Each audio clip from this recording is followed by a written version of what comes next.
Could you survive in a world without roads, phones, or machines? For a small community deep in the mountains of Pakistan, this is daily life. Near Skardu, I heard tales of a village untouched by time, where people live as their ancestors did centuries ago. In our hyper-connected world, I wondered, what could we learn from a place with no technology at all?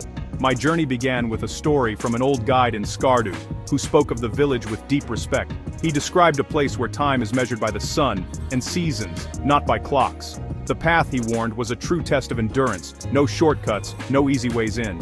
That challenge only fueled my curiosity. I packed only the essentials, sturdy boots, water purification tools, and a small medical kit, leaving behind my phone and GPS. My guide, Hassan, knew the mountains intimately. He would be my bridge to this hidden world. As we set off, the noise of Skardu faded, replaced by the sharp, clean air of the Karakoram.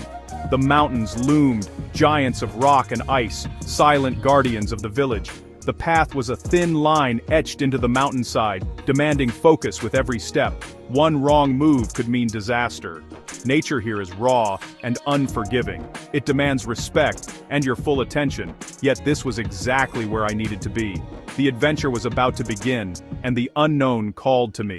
Every step away from civilization was a step closer to understanding a different kind of human strength. I wanted to see how a community could thrive, completely cut off from the world I knew. The journey wasn't about survival in the wild. It was about discovering resilience. I was ready to find out what life without modern comforts truly meant. The mountains stood silent, waiting to reveal their secrets, and I was determined to listen. The climb was brutal and beautiful. 2 days on a winding trail carved by generations. No roads, just narrow ledges and loose rocks underfoot. My legs burned, lungs ached, but Hassan moved with practiced ease, teaching me to trust the mountain. Every turn revealed breathtaking views: gray rock, white snow, deep blue sky. Eagles soared above, and the silence was broken only by our footsteps and the wind. We rested by crystal streams, refilling bottles with the purest water I'd ever tasted. Hassan pointed out wild herbs, nature's pharmacy for those who know its secrets. As the sun set on the second day, Hassan pointed to a distant green patch, the village.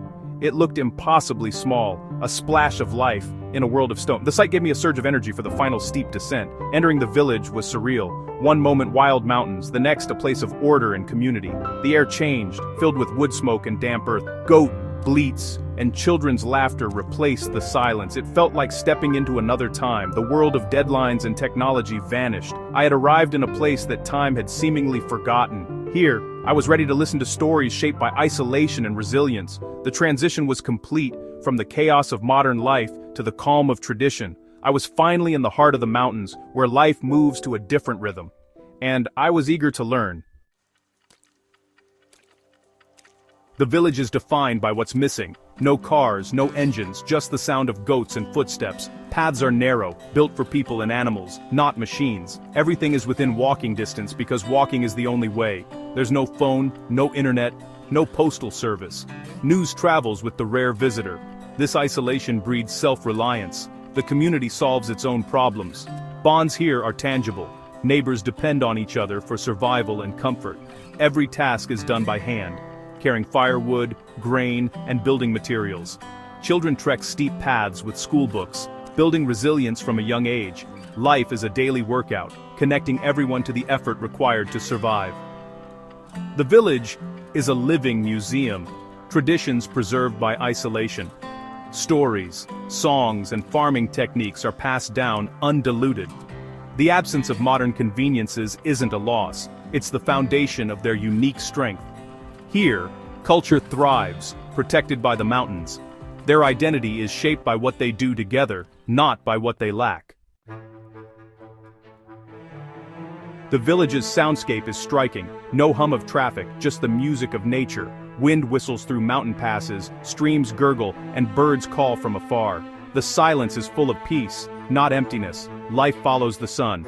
People rise at dawn, rest at dusk, and work with calm focus. Tasks are performed with patience, a woman weaving, a man sharpening a tool. This slow rhythm encourages presence and mindfulness. The mountains loom, a constant reminder of nature's power. At night, the sky dazzles with stars. The Milky Way, a river of diamonds. Here, you feel small but connected to something vast. The peace is not an escape, but a deeper connection to reality. Villagers accept nature's rhythm, working with it, not against it. The silence lets them listen to the land, the weather, and each other. Strength and resilience are forged in this quiet. The valley's calm is the backdrop for hard work and harmony. In this silence, life's essentials become clear. The terraced fields are the village's heart, green steps carved into the mountainside. All farming is organic, no chemicals, just manure and compost. Traditional tools, often handmade, are used. Wooden plows pulled by yaks, hand hoes and sickles. The growing season is short, harvest modest, and water precious. Every drop is channeled carefully from mountain streams. A sudden frost or drought can be devastating, but patience and resilience are ingrained here. Farming is communal. Families work together, sharing tools and labor. If one crop fails, others help. Cooperation is essential for survival. The farm is more than food. It's the center of community life. It teaches hard work, patience, and the strength of working together. Seeds are saved and shared, ensuring crops adapt to the land. The challenges are many, but so is the pride in what they grow. The land is respected, cared for, and never taken for granted. Here, every meal is a testament to tradition and teamwork. The Indus River is both lifeline and threat, feeding fields but also flooding them. Spring melts can turn it into a raging torrent, washing away land and livestock. Villagers respect the river's power, building homes on higher ground and watching for warning signs. Nature here is both provider and destroyer. Adaptation is survival. When floods come, the whole community mobilizes, reinforcing walls, moving animals, and sharing resources. The river's unpredictability forges strong bonds. Everyone depends on each other. Everything entering or leaving the village is carried on foot, often across dangerous bridges. A trip to the market can take days, reinforcing self-sufficiency. The river and mountains enforce their isolation, shaping their worldview. They produce what they need. Knowing outside help is rare. The river's shadow is a constant reminder of nature's power. It unites the community in both struggle and survival. Here, humility and cooperation are not choices, they're necessities. The day begins before sunrise. Roosters crow, prayers are whispered, and families share simple breakfasts. Men head to fields or pastures, women tackle chores, milking goats, fetching water, tending gardens. Water is fetched communally, laughter echoing by the stream. Building a house is a village effort. Everyone helps, no payment needed. Education is valued. Children trek dangerous paths to a one-room school driven by hope. The evening brings families together for meals, stories, and connection. No TV, no internet, just conversation and tradition. Elders share stories, passing down history and values. Life is simple but rich in meaning and connection. Every day is shaped by cooperation and shared purpose. The rhythm is ancient, but the lessons are timeless. In this valley, community is everything. Family roles are shaped by necessity.